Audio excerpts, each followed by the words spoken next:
The Death of Capaneus. The banners of Argos snapped violently in the wind as the 7 champions of war stood upon the blighted plains before Thebes. Dust coiled like smoke beneath their feet. The sky was the color of bronze, ominous, metallic, and bruised by gathering clouds. These men were no ordinary soldiers. They were the 7 against Thebes, sworn by blood, vengeance, and prophecy to dethrone King Eteocles and raise Polynices to power. Each had carved their name into the flesh of war, feared and revered by friend and foe alike. But none among them carried a presence so unyielding, so fierce, and so dangerous as Capaneus of Argos. He was massive, broad-shouldered, sun-scorched, and clad in burnished bronze that seemed to drink the light. His eyes held the ferocity of a lion, but colder. They did not burn with glory, nor honor, nor even vengeance. They burned with one thing only: certainty. He believed in nothing but himself. He scoffed as Tydeus knelt and offered a whispered prayer to Ares. "Still begging the gods for their scraps, little dog?" Capaneus said, slinging his enormous shield over his shoulder. Tydeus rose, blood on his teeth. "You dare insult Ares before battle?" "I insult no one," Capaneus replied coolly. "I simply acknowledge what none of you can admit: they do nothing. I've fought more wars than prayers I've uttered. And who stood with me when my blade sang? Not Zeus. Not Apollo. Only this." He held up his blood-stained sword. "And this." He beat his chest with a steel gauntlet. Amphiaraos, the seer of the 7, turned away in disgust. "You speak blasphemy before the storm." "The storm listens because it fears me," Capaneus said. Polynices, their cause and their banner, stepped forward. "We are on the edge of destiny, Capaneus. Mock the gods later, after we've taken the city." Capaneus leaned in close, eyes gleaming. "We take nothing because of the gods. We take it because they cannot stop us." When the horns of war rang out the next morning, it was as if the sky itself was being torn open. The Argive army moved like a tide of spears and chariots. Trumpets blared. Shields shone like hammered suns. The battlefield trembled under the march of thousands. From the battlements, the defenders of Thebes shouted curses and rained down arrows and flame. Siege towers advanced. Ladders slammed against stone. Screams filled the air, both of rage and of death. Capaneus was a whirlwind among mortals. He swung a hammer too large for most men to lift, shattering gates, toppling defenders like insects. He did not fight through men. He fought over them, trampling the wounded, laughing as fire singed his armor. His presence was apocalyptic. A force. A blight. Even Theban veterans, hardened and fearless, fled at the mere sight of him. He reached the western wall where the defenses were thinnest. "Bring the ladder," he roared. "Thebes is mine." A young Argive officer rode to him, face pale. "Capaneus." "The gods. Something stirs in the sky. Look." Dark clouds swirled above like stirred ink in water. The sun dimmed. Thunder rolled, low at first like a growl, then louder, rising to a warning. Capaneus looked up and grinned.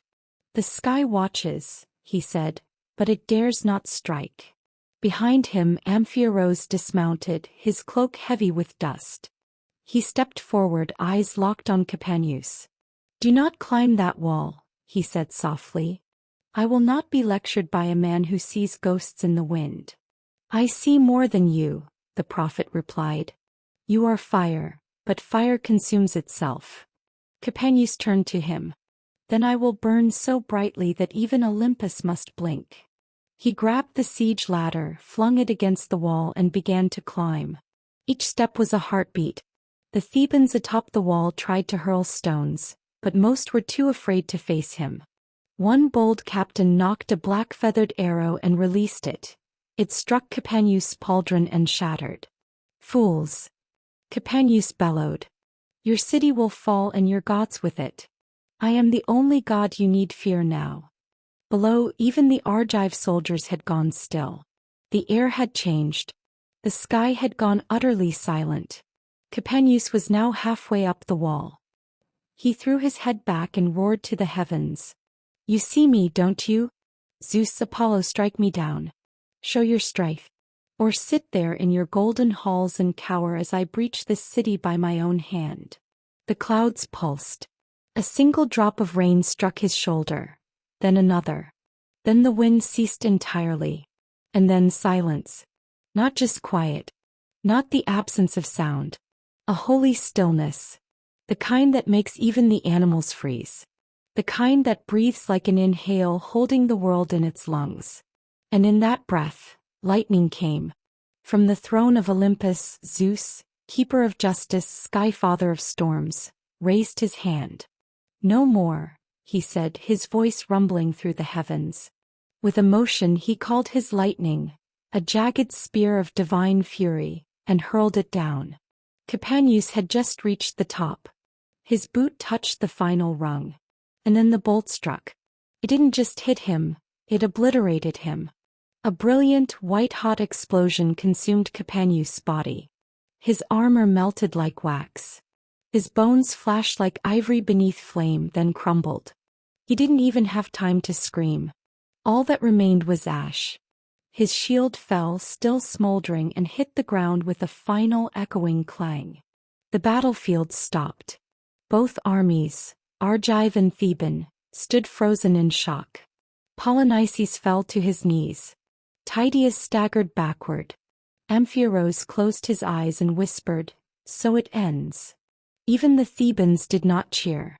A man had challenged the gods, and the gods had answered. Where Capaneus had stood, there was now only a blackened scar on the earth. Later, when the dead were gathered and pyres lit for the fallen, Capaneus' charred remains were wrapped in fine linen and placed upon a high bier. Though he had died in defiance, he was still a hero of Argos. His wife, Evadne, watched in silence. Clad in white robes, her eyes were hollow, her voice gone. As the flames rose to devour what was left of her husband, she stepped forward. The Argives cried out. Adrastus moved to stop her. Evadne, no. She looked to the heavens, arms spread wide. "He burned for pride," she whispered, "but I burn for love." And before any could stop her, she threw herself onto the pyre. Flames engulfed them both. Together they vanished into smoke. Capaneus became a name cursed in temples. A warning etched into shields and carved above city gates. Let no man rise so high that he forgets the gods. His story is not one of glory. It is one of hubris. Of a man who could not be conquered by men, but who dared to defy the divine, and in doing so, was struck down by the very hand of the heavens.